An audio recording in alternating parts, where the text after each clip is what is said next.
Welcome everyone to Histories of Airliners. Let's buckle up for part 2 of a journey through the fascinating history of British Airways. With this series of videos, we're exploring the legacy of this iconic airline, tracing its roots back to the very beginnings of commercial aviation in the United Kingdom. We'll discuss the pioneering companies that paved the way for British Airways and see how they came together to form the global giant as it is today.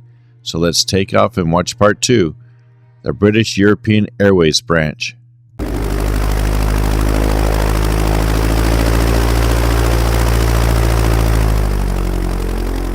With the British Overseas Airways Corporation well established on the United Kingdom's international market for commercial aviation, British European Airways would soon thrive on shorter domestic and near-European journeys.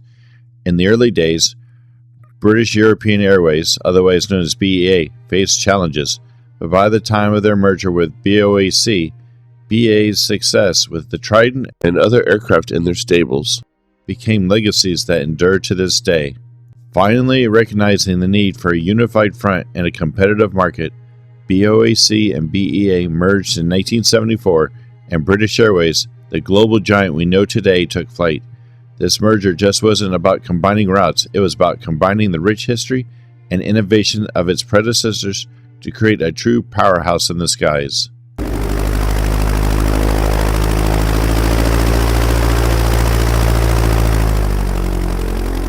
Railway Air Services was a joint company founded not only by Imperial Airways, but also the Great Western Railway, London Midland and Scottish Railway, London and North Eastern Railway, and the Southern Railway as a way to connect each of their services throughout the United Kingdom. Initially based out of the Croydon Aerodrome, the headquarters ended up moving to Liverpool during World War II. After the war, the airline used former RAF Dakotas converted into passenger aircraft along with former Junkers aircraft. Railway Air Services was nationalized into British European Airways by the beginning of 1947.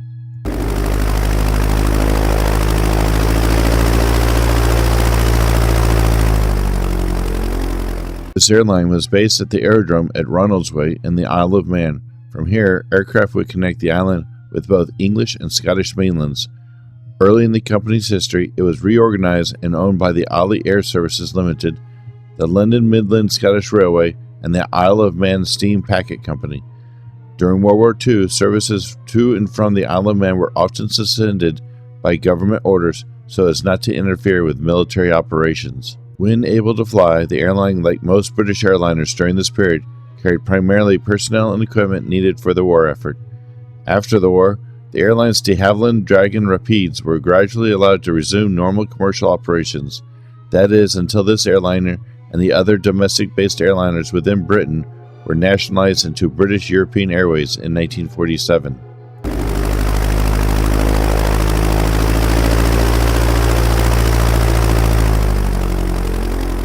Founded in 1933 by Captain Ernest Edmund Ted Freeson to provide passenger and cargo air services from Scotland to the Northern Isles of Orkney and Shetland. Operations were based out of Longman Airfield located by the Moray Firth outside of Inverness. By 1935, Highland Airways was purchased by United Airways Limited, a company we mentioned in part 1 of this series, but the airline was allowed to maintain some independence during this period of time. Highland Airways continued to expand their services throughout northern Scotland and the outer islands, including the Orkneys and Shetland Islands through the late 1930s. Highland Airways was purchased away from United Airways Limited by Scottish Airways, and by 1938, Highland Airways was fully integrated into Scottish Airways as its northern division.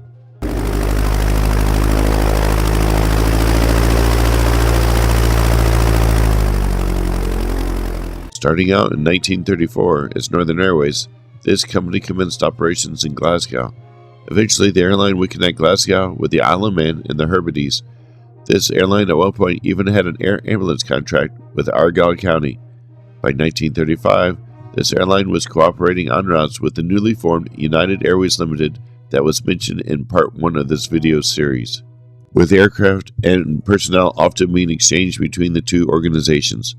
Eventually, while still a separate and independent airline, this company would take over the northern routes that were originally flown by British Airways Limited, which had been formed by the merger of United Airways Limited and 2 other former airlines.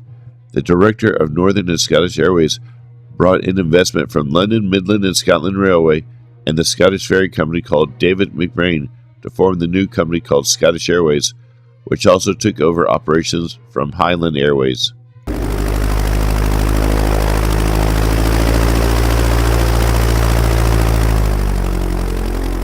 Resulting from the merger of Highland Airways and Northern and Scottish Airways in 1937, this airline's primary responsibility was domestic flights throughout Scotland and the outlying islands around the Scottish nation.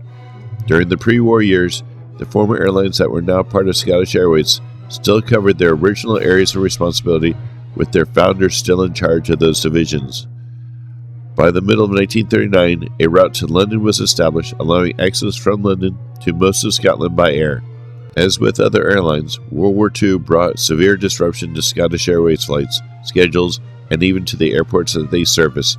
By the end of 1940, the aerodromes on many outer islands were blocked and made unusable by stone cairns built on them. Many aircraft were painted in camouflage colors and given British roundels and fin flashes. Air services were restricted to those needed by the war effort. As with other airlines, this airline would not last long after the end of the war, as it was nationalized into what would become British European Airways.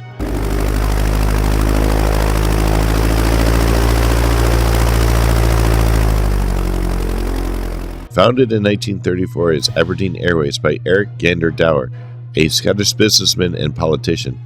Unable to make flights from Aberdeen to the Southwark financially, the founder turned his attention to the outer islands, even though he had promised the founder of Highland Airways that he would not fly into those areas. What followed was several years of each owner denying the use of their individual airfields to the other, with each trying to gain an advantage. Eventually, the war happened, and with that, the severe restrictions on civilian aircraft that were affecting all the domestic British airlines.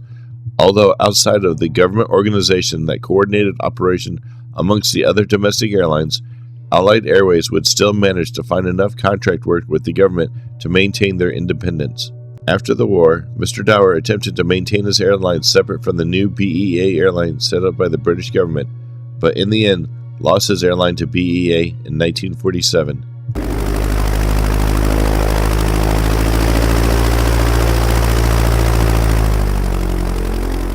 Jersey Airways Limited was formed by Walter Thurgood on 9 December of 1933, with the first commercial service taking place on 18 December, a passenger service from Jersey to Portsmouth.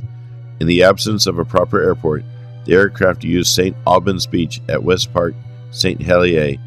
During World War II, service to the Channel Islands was suspended due to German occupation of those islands. The aircraft belonging to the airline were used by the government to move personnel important for the war effort around the country. When operations resumed after the war, Jersey Airways were only allowed to operate independently until 1947, when, despite protests from Channel Island residents, the airline was nationalized into the British European Airways Corporation.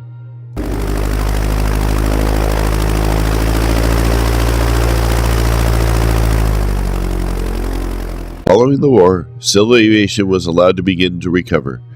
BOAC founded British European Airways, or BEA for short, in 1946.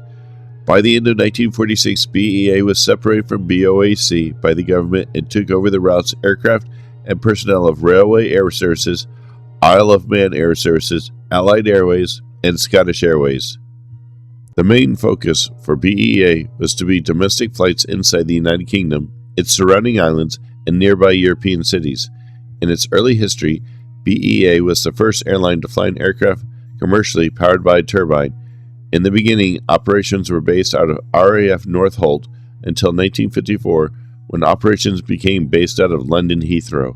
1958 saw BEA order 6 de Havilland Comet Mark IV aircraft, bringing the European services into the jet age in competition with Air France's Sud Aviation Caravelle.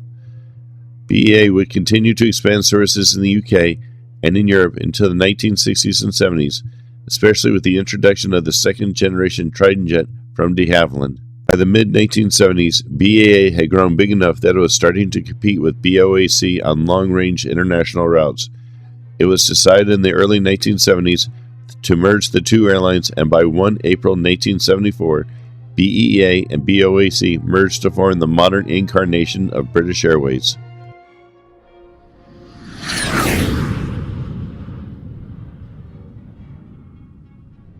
The tapestry of British aviation, woven through the mid-20th century, is intricately tied to the formation and evolution of British European Airways. Born from the ashes of World War II, BEA emerged as a phoenix from the amalgamation of its predecessor airlines. This strategic consolidation laid the groundwork for a formidable carrier, one that would ultimately unite with its long-haul counterpart, BOAC, to form the iconic British Airways. These mergers were not merely corporate transactions, they were pivotal moments that shaped the landscape of global air travel, reflecting a nation's ambition to reclaim its position as a leading aviation power. So, what do you think about BAA's unique journey? Let us know in the comments below, and if you enjoyed this video, be sure to like and subscribe for more aviation content. Hey there, want to get even more involved with this channel? Consider joining our YouTube membership or our Patreon. Members get some awesome perks like helping choose future video topics and getting early access to new videos before they hit the public feed. It's a great way to support the channel and become part of our dedicated community. We'd love to have you on board.